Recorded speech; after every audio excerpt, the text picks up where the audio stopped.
Okay, this is my first attempt at a video. I am hoping to eventually have a series of videos on self-care and narrative coaching strategies.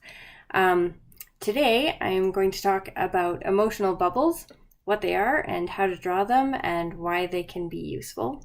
So what it is a little sketch that you can use as a representation and a way to kind of metaphorically contain overwhelming emotions. So you start with a bubble, then you add yourself to the bubble, and the way that you represent yourself can be whatever works for you. I use stick figures because that's about the extent of my artistic talent.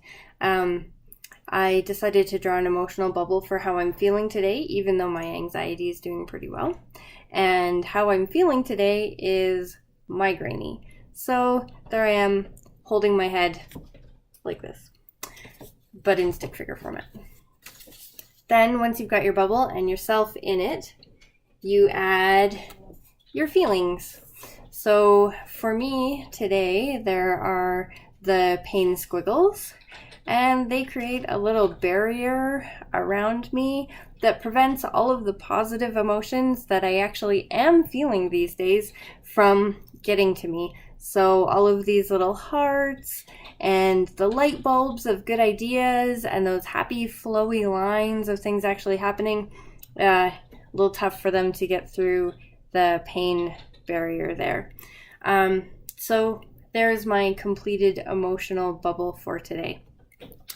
I have used emotional bubbles at times when I was dealing with a prolonged period of anxiety or depression. And the reason that I found them helpful is because sometimes when feelings are so overwhelming and persistent, coming to the page and trying to journal is just really discouraging. I sit down and write, I feel like dying, I feel like dying, I feel like dying, or I'm anxious about everything. The things I'm anxious about don't seem reasonable. I'm just afraid that the world is going to end.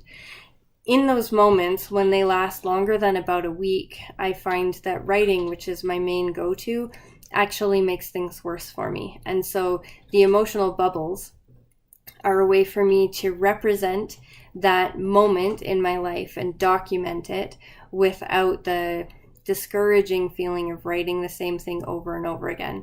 Sometimes the emotional bubble can give me an opportunity to find new language if I want to come back to my journal. And other times I just draw the bubble and that's it for the day. When things are at their very lowest, I draw my bubbles on whiteboards and erase them because you can only draw a circle with a stick figure in it and cover it with black so many times. The nice thing about the anxiety bubbles or the emotional bubbles is that if you draw them every day for a period of time, you will find that they change.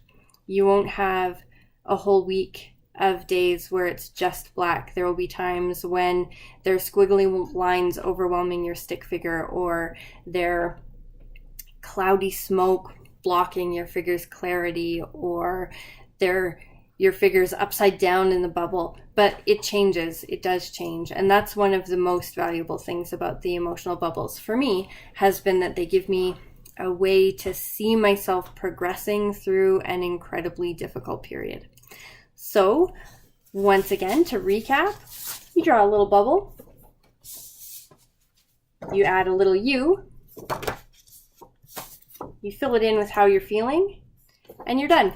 It doesn't take very long, and it's something that you can either track or erase, and it allows you to craft a narrative and engage in some self-care that doesn't require as much writing as a lot of the other tools that I use and recommend. And that's that. I'm Tiffany Sostar, and this is a self-care video for Sostar Self-Care.